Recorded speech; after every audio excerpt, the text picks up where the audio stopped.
Okay, in this video I'm going to be taking a look at the Shigley example 4-6 out of the textbook and out of my notes. And just as a reminder, let's bring in that for a moment. So example 4-6 out of my notes shows a simply supported beam with a segment of a distributed load that starts at the left-hand end and stops somewhere, not necessarily in the middle. And the process, of course, is write the Q's and write the moments, and then, write the Q's, write the shears, write the moments by doing the integrations properly, and then do EI slope with one constant of integration, EI deflection with another constant of integration, use the boundary conditions to solve for the constants of integration, C1 and C2, and then finally we're done, and then we could compare maybe to some other answer. And so that's done in my notes, and I've gone over that one fairly carefully with you. You might want to look at it again.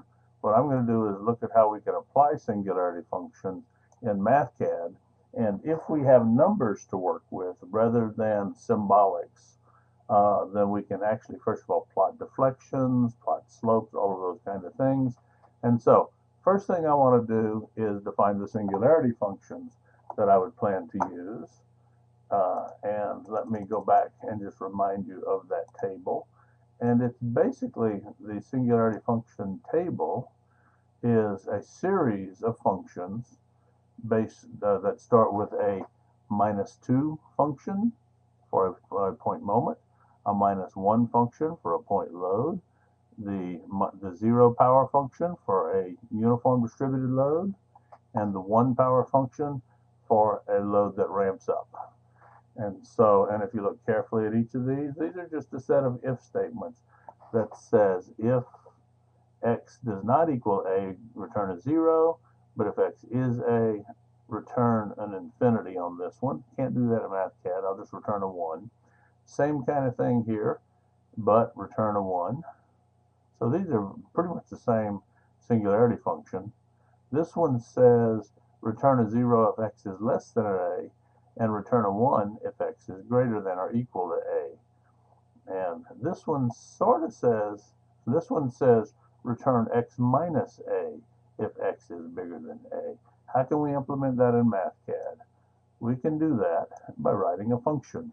So I'm going to write a function named singf, singularity function. And I need to tell it what power of singularity function it is. I need to tell it the numerical value of a, and then I can send in any value for x that I want, and it will calculate the singularity functions from the table in the notes. And so if power is -2, then I'll return a 1 if x is a, I'll return a 0 otherwise. If the power is -1, I'll return a 1 if x equals a, and return a 0 otherwise. These two are identical.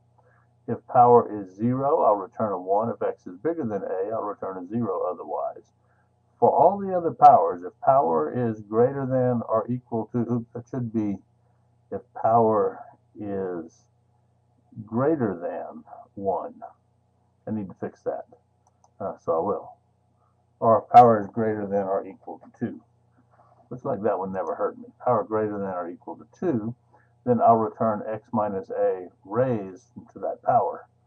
Otherwise, I'll return a 0. So these functions turn on and off at the right place, and they return the right value. The example that I'm going to work is example 4-6 that I referred to just a moment ago. The exact same geometry has been pasted in, but in this case, I'm going to assign some numbers and say that W is 100 pounds per unit length, A is 12, length is 18, so A goes almost all the way across the beam for these numbers. I have done my statics, or I've calculated my statics, and that tells me that reaction 1 must be 800 pounds, and it tells me that reaction 2 must be 400 pounds, for a total reaction of 1,200 pounds, and we have 12 inches of 100-pound W, therefore 1,200 pounds of applied load, 1,200 pounds of reactions, the statics works. Okay, here's how I'm going to write this, the loading function in Mathcad. I'm going to write it as a function of x, q of x, colon equals R1, reaction number 1, and it has a value, 800. times the singularity function using the minus 1 power, and starting and becoming active at 0, and for any value of x. Then, so that takes care of this one. This one is going to need the singularity function to the 0 power, starting at x equals 0. Singularity function to the 0 power, starting at x equals 0. X is my variable there. I can apply the function anywhere. And then to turn this one off, I need an upward value of a distributed load. And so that's going to be a positive W times another singularity function of 0 power. But this new load turns on at point A. And what happens when this one turns on, it cancels the tail end of this one. So this one's effective from 0 all the way until, well, forever. But this one cancels this one starting at A, so I have nothing left. Then finally I have my reaction at point 2, or the right-hand end, which is a minus 1 power singularity function, starting at x equal capital L, and my dummy variable x.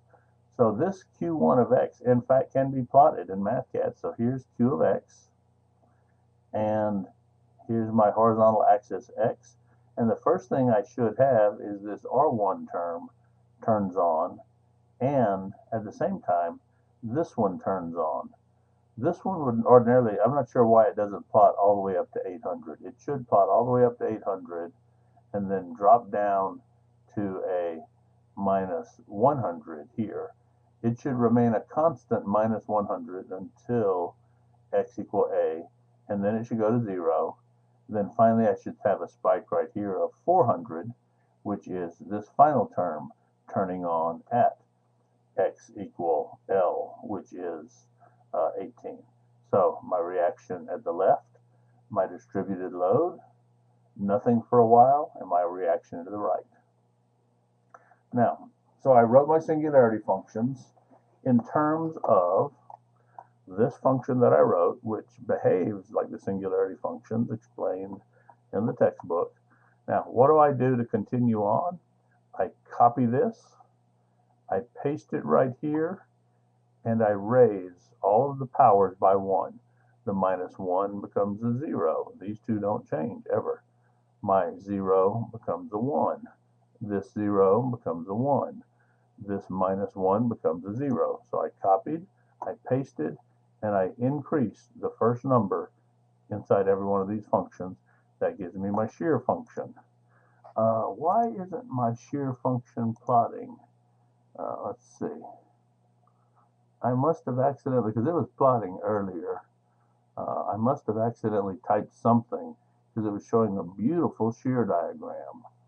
Ooh, all of these have stopped working when they did before. And it says this expression redefines a Mathcad built-in unit. Okay, that's fine. That's not a problem. Let me just see if I need to calculate or something. Tools, calculate now. No. All that is either an error or a complex result. Well, this worked lovely earlier. Let me try closing it and reopening it. But I really do want you to see the plots. They're pretty nice.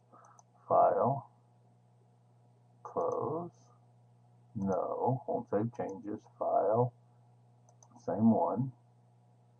Open it. Let's just scroll through and see what we got. Okay, don't know why it's plotting now. I don't think I accidentally changed anything, but I promote all of the powers, the first number inside the singularity function, by 1, and that gives me, I rename this v of x, and I plot it, and I would expect my shear diagram to go up with my reaction, then because of this distributed load, start heading downward in a straight line. When the distributed load turns off, I would expect my shear diagram to be flat or constant. Then I would expect it to spike up at the very end and close to 0. That's why we're leaving this R2 term in there. Even though the R2 term turns off at the very end of the beam, it does give me that nice closure right there. Then the next step is to copy, paste, change the V name to M for moment, And for every one of my singularity functions, promote the very first number or increase that first number by 1. The 0 becomes a 1. This 1 becomes a 2. But this is now a squared singularity function. So anytime I integrate a first power singularity function and go to a squared, I've got to divide by 2. Okay, this would be the equivalent of integrating x and turning it into an x squared over 2. Same thing here. The 1 becomes a 2, but I've got to divide by 2. The 0 becomes a 1. I don't divide yet. Okay, and actually I could throw this term out at this point. It causes no contribution to the moment. And so here's my moment function, and take a look at it. My moment, because of the point load, starts to head up, and then I have my downward distributed load slowly reducing the moment. The moment reaches or causing it to not head up as quickly. It reaches a maximum, and then it actually starts to head down. And notice I have 0 moment at either end of the beam. That's because the statics was done right. R1 has the right value, R2 has the right value, therefore the statics gives me moment of 0 at both ends. If the statics were wrong, I wouldn't get this characteristic. So there's my moment. The next step is copy, paste it, change the name M to EI theta of x, and promote all my singularity functions. The 1 becomes a 2, but I got to divide by 2. This 2 becomes a 3, but I've got to divide by 3, but I was already dividing by 2, so now I'm dividing by 6. And this 2 becomes a 3 with an additional divide by 3 to get a divide by 6. And the 1 becomes a 2 with a divide by 2. There's my slope equation. Now, if I plot my slope equation, this says I have 0 slope at the beginning of the beam, and I have significant slope at the end of the beam. That's not true, but it's because I don't really know the right value for C1. C1 can shift this curve up and down, and right now I just said, so to be able to plot it, let me set C1 equal to 0. That's false, but if I ignore C1, which is what I'm doing, this is the curve that I would get.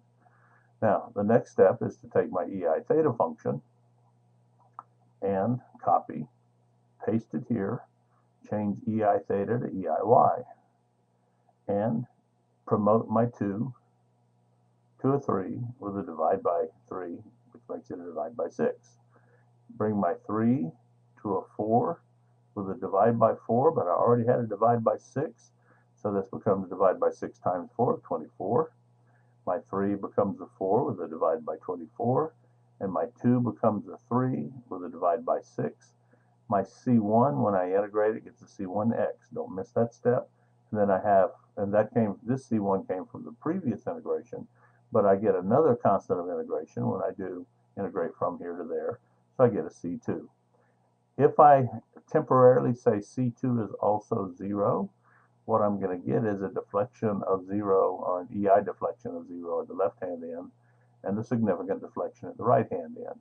We know that's not true, but by the time I fix up these two constants, my deflection equation will look much better. Okay, and so I've done very little work except type in the singularity function, but I can save that and never have to type it in again. I did define some constants, and I wrote my forcing function, which is the hardest part.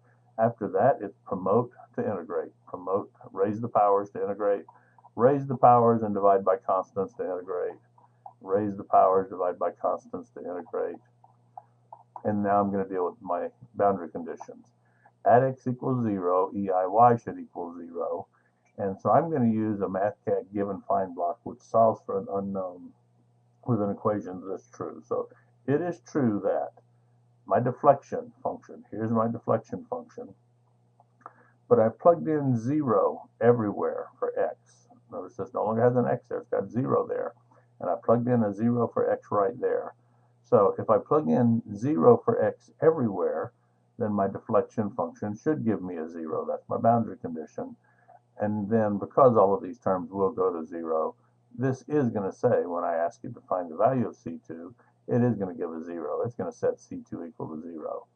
Now I'm going to do the same kind of thing But at the other end of the beam at x equal L, which is 18, the deflection should also equal to 0.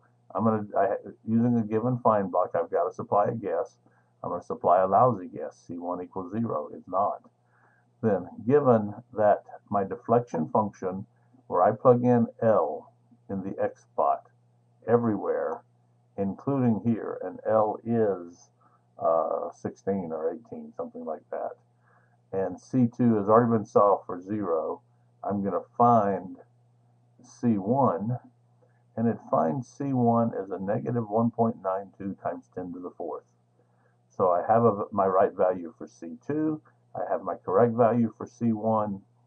When I redefine my EIY function by these now having stored in these variables correct values, 0 here, and minus 1.92 times 10 to the fourth here, my equation, when I plot it, and here's the plotted equation, my EIY of x is the red curve. Notice it has deflection of 0 at the left and deflection of 0 at the right. By finding right values for C1 and C2, it corrected my function and it enforces my boundary condition. Now, the other thing that I did is I went and looked at the author's solution and just copied it out of the textbook. And this was the author's solution, and it had one remaining singularity function. It was a power 4 singularity function. And I plot the author's solution using these blue dots. So I sample the author's solution and plot a few. Notice the dots fall on top, right on top of my curve. So my answer matches the author's answer. My answer written entirely in terms of singularity functions. Now, I could do a few things, like this really should just become x cubed. And this one, because it turns on at 0, could become x to the fourth power. So I don't really have to leave these as singularity functions. This one, because it turns on at A, has to remain a singularity function. This one, because it turns on at L, can actually go away. And then this one is fine, that one's fine. But I'm just showing that I matched the author's answer. Now, I also calculated the deflection at x equals 3. And then I calculated the deflection at L minus 3. This thing looks sort of symmetric, but it's not. I get a different answer at x equals 3 and x equal L minus 3. I get two different answers. It's not symmetric. And so this is example 4-6 out of the latest version of Shigley, but I'm demonstrating how to use Mathcad to do and to plot and to solve for the hardest part really is solving for the constants of integration using Mathcad. Everything else is, and writing the singularity function, of course, everything else is pretty straightforward. I'll stop this video and then I'll make another example for you.